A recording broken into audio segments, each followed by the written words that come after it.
Alright, so now that I've had a couple of hours to kind of like take it in, let's break this down. So we knew for a while that this orb inside the Arbiter belonged to the jailer. Obviously, this is an orb, and he has a giant hole in his chest. So we were like, well, it's pretty clear that whatever is inside the Arbiter belonged to the jailer.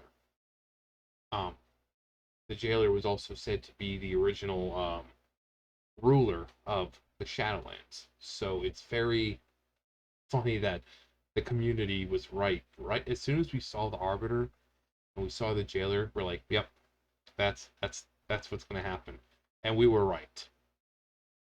Um, I do like the design; it's so simple, but so like I said, I'm really pissed they didn't go.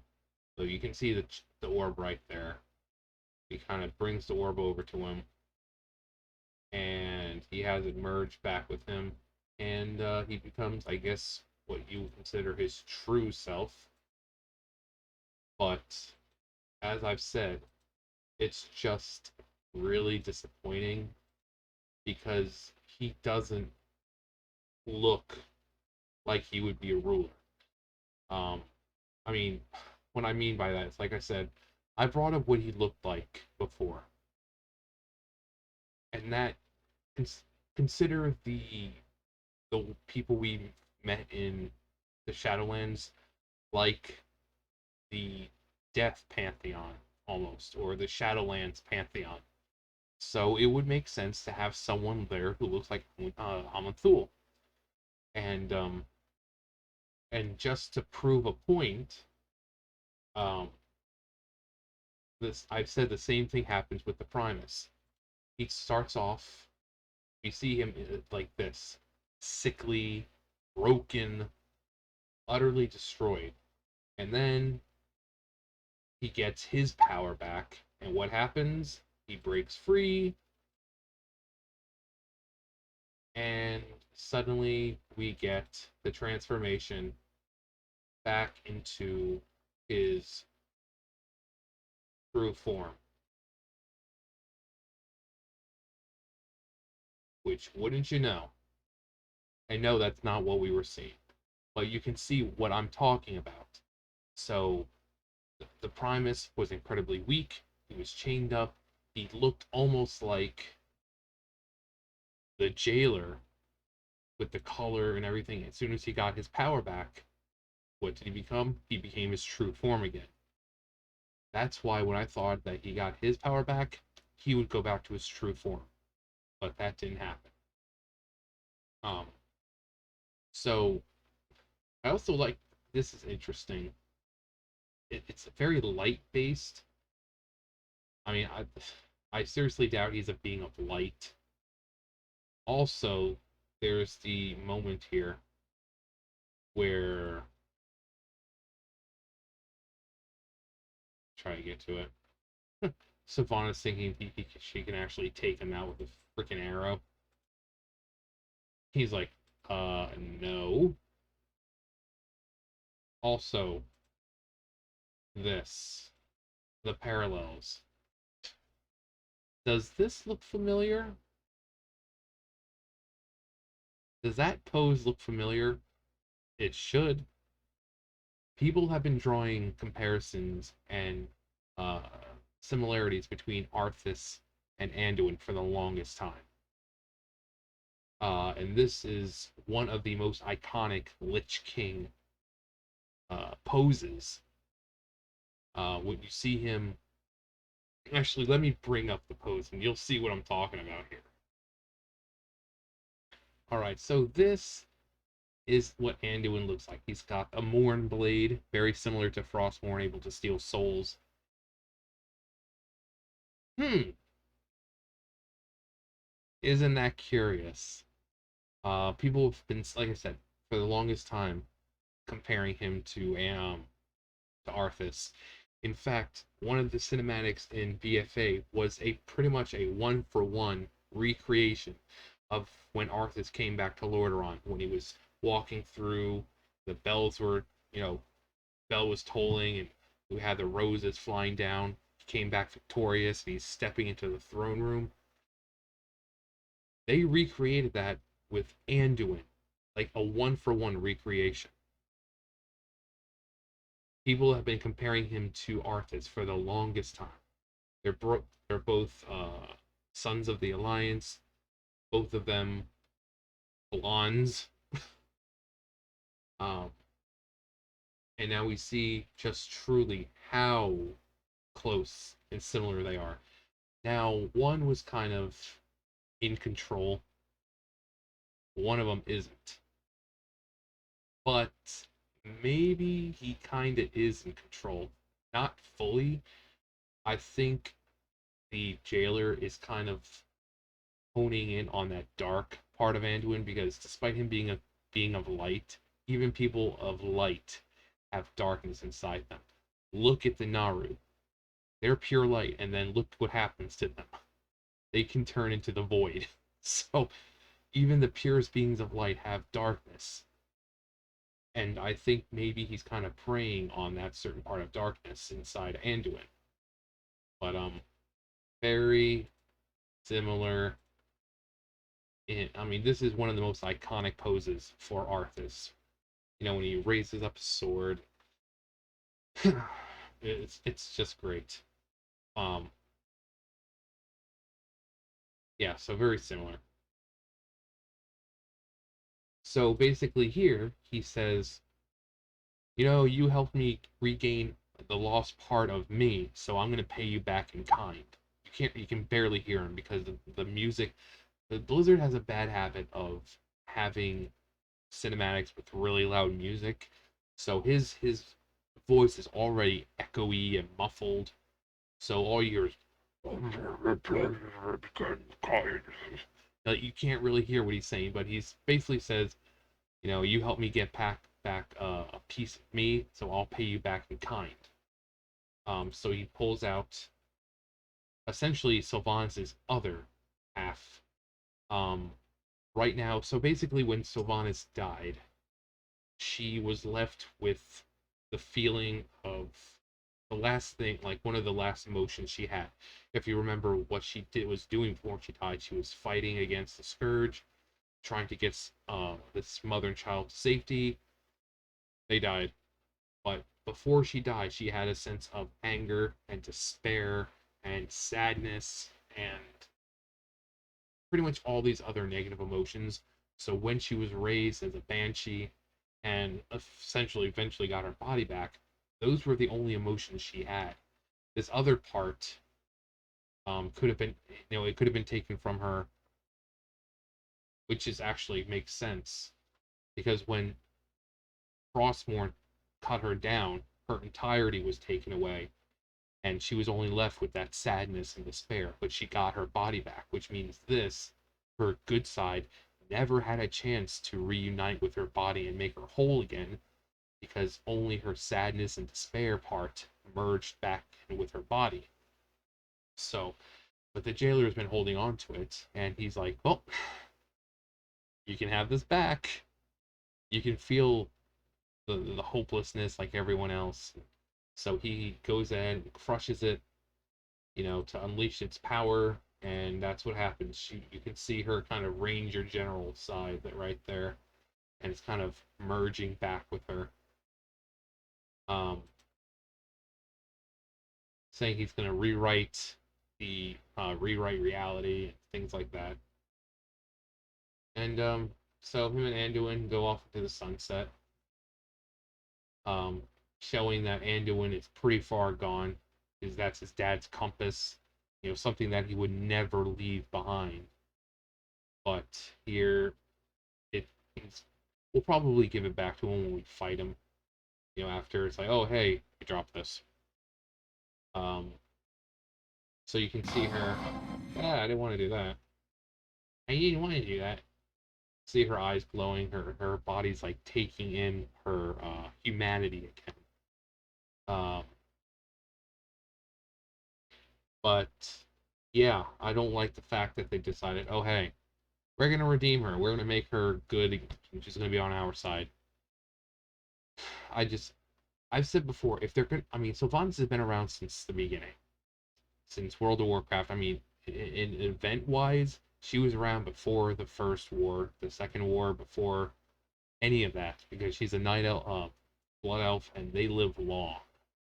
So she was already around before that stuff. But we didn't meet her till what? Warcraft 3. But she's been around a while. She's like an OG character. So if they decide to say, oh, hey, yeah, we're going to kill her. Okay. I don't think, as long as you write her off respectfully, I don't think any fan would mind. Even the hardcore Sylvanas stands, I don't think they would care. As long as you write off their Dark Lady respectfully and with the um, integrity that her character deserves. Because to say what you will about her character, she's only a character that suffers from poor writing. But when you think about in game, in her universe, what she's been through, the crap that she's had to do, you'd understand why she does the things she does. But for us, because it's a game, she just suffers from bad writing. But if they were going to take her out, that's fine, you know, but just do it respectfully. And I made a comment about where do we go from here, and this person commented, um, they commented on this one saying that they just got back into WoW, and I love Garrosh. This was for the Garrosh one. I love Garrosh for what he is, but I do feel they trashed his character by making him follow a similar path to his father, in regards to going crazy and losing himself to power. Would have liked to see something more with the story, especially as war chief. And then he says, now that you have reminded me of his original concept art talking about the jailer, I'm pissed off just as much as you are. I wish I could go back to the good old days of WoW rather than what they're feeding us now. Feels bad, man. Once again, enjoyed your take and breakdown. The question you're asking is as good as well. Where do we go from here? What BS item do we need to somehow win against someone who is essentially Thanos of WoW, or stronger? Blizzard's writers need a wake-up call sometime soon before WoW is utterly destroyed.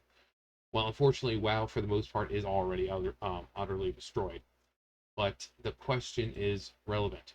Where do we go from this? He compared him. This guy is already like Thanos, and like Thanos, uh, Infinity Gauntlet, all stones, that kind of Thanos. Actually, even stronger, because like I've said, we can't even beat this guy in his main current form. In this form, we can't even beat him in this form, and then he gets his full power back. So what crazy item? I don't even think it's going to be us. I don't think it's going to be us that beats him. We're going to need help from like the original ones or something, or we're going to have help from the Archon and the Winter Queen, and they're going to have to combine their powers and possibly kill themselves off to beat this guy. Because us as mortals, what are we going to do? These guys are this guy is a complete different level. I mean, I think he's stronger than the freaking Titans. And there's really no item that can really harm a Titan. And when we fought Argus, we had the help of the Titans. If it was just us, we wouldn't have been able to do it. So what do you do against a guy who has his original power back?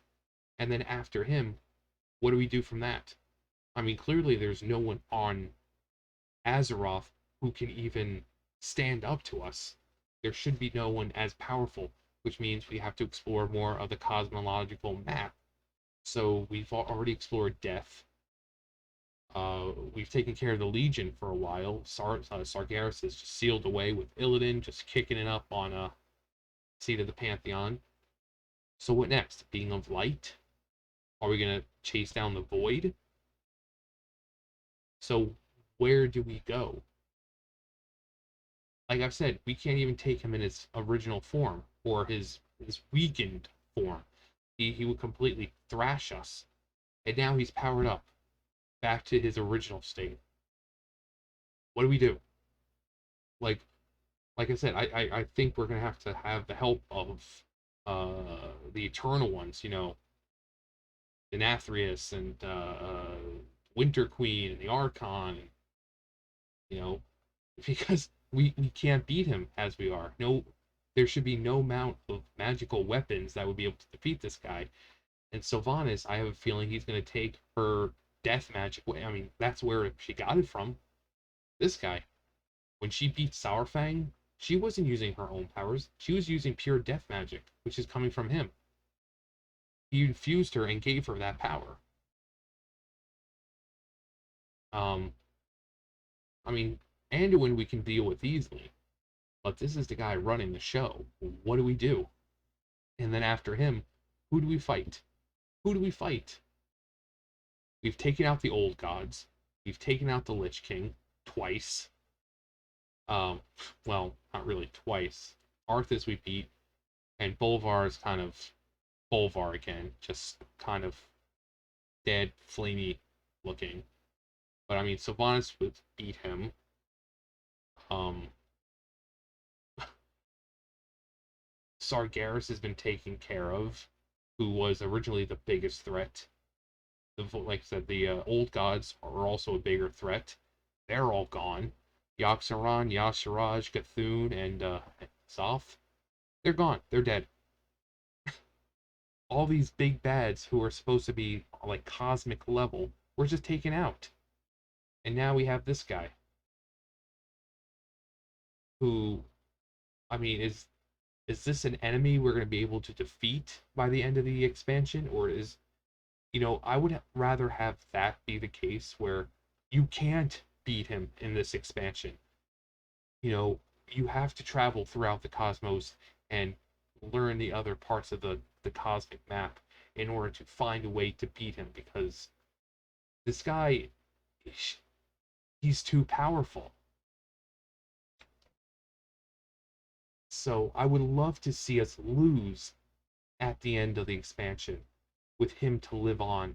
And in the next expansion, we have to continue to find a way to defeat him. I would like to see him be the big bad of the next few expansions, where he doesn't confront us directly, but we see his presence all around us.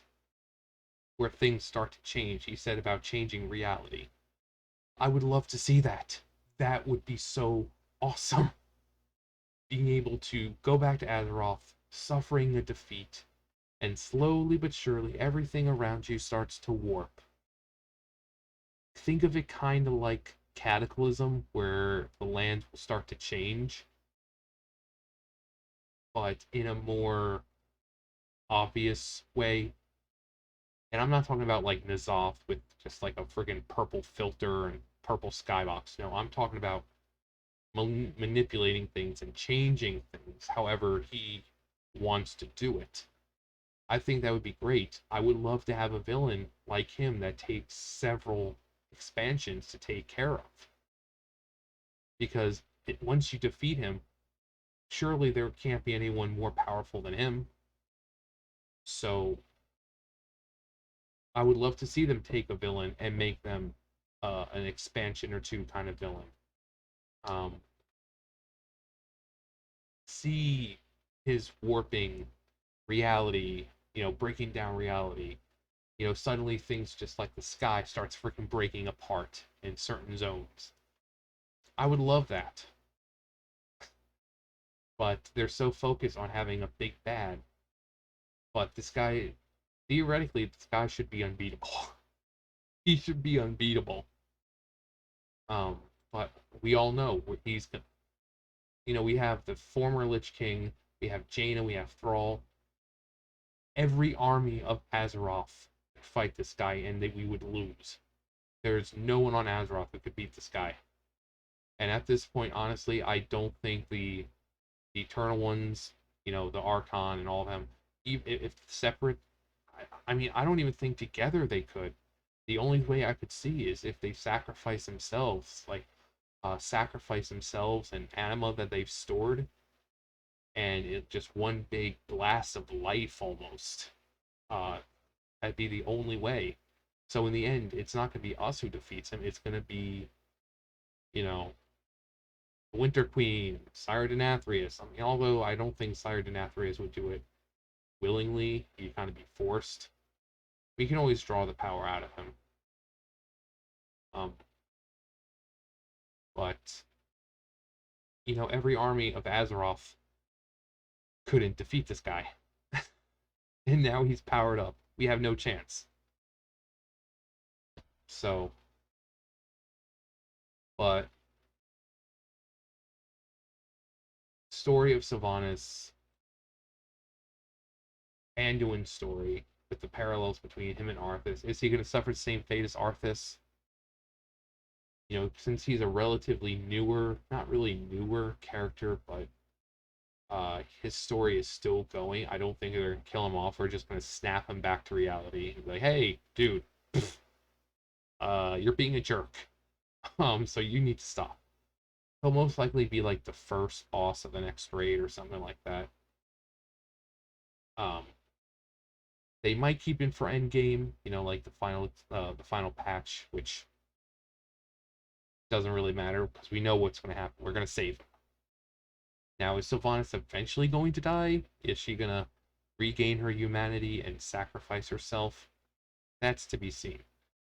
But they went the route that everyone knew they would. They're giving Sylvanas a redemption story. Um, and I don't know. Just the fact, so, but still, that still is interesting. It's very light based. Like I said, I don't think he's a being of the light, but the fact that the magic he's using to leave looks very light based. So, I mean, there's got to be something in that.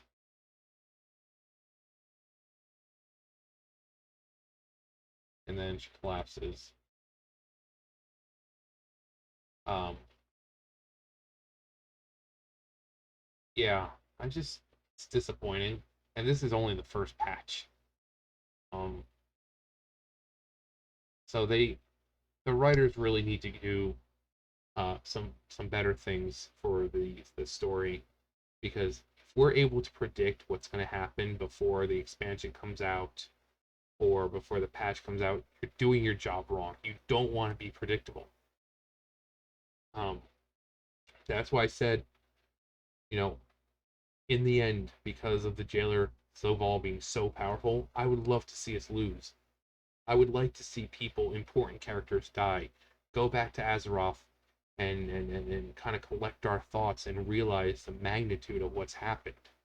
Seeing reality around us start to warp and change. I want us to lose.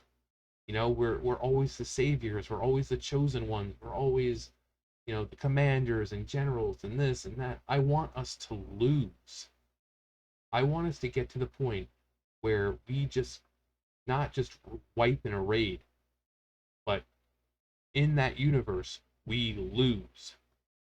That the big bad of whoever we're fighting legit beats us, and we're forced to retreat back to Azeroth and try to find a way to beat the guy.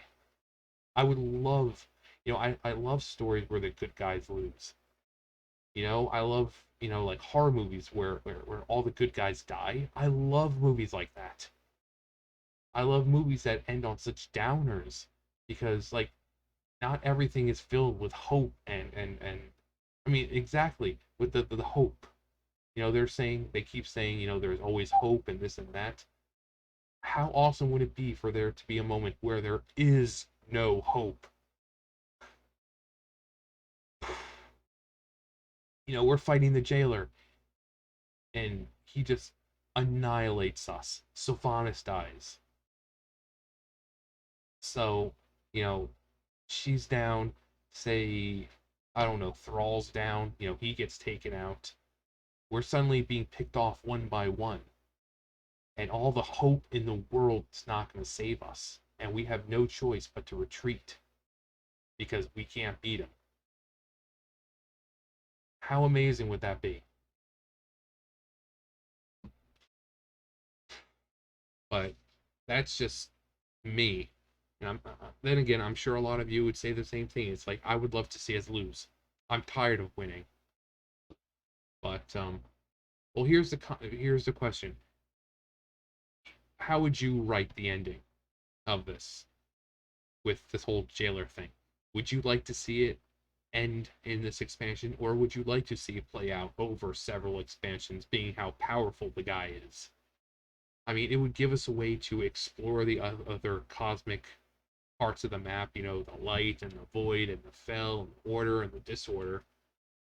And somewhere along the line, and during our travels to those places, we can find a way to beat this guy. You know, do you think it should be like that? Do you want to take him out immediately? Um, you know, what would be a really cool expansion idea for you? Would you like to have it end on a downer where we actually lose? Or are you one of those people who are like, oh, no, no, it needs to be happy. You know, we always have to win. So let me know that stuff below. Um, Blizzard just needs to do better writing. That's why these beloved characters are being hated now, and why they're suffering because the writing is terrible. I mean, this is more like bad fan fiction than anything right now. These guys are professionals. Blizzard, do better. Just do better. But anyways, that's it for me. 26 minutes, Jesus. For the love of a loon. Anyways, yeah, thumbs up, thumbs down, comment, subscribe, all that great stuff. I'll see you guys next time. Bye, guys.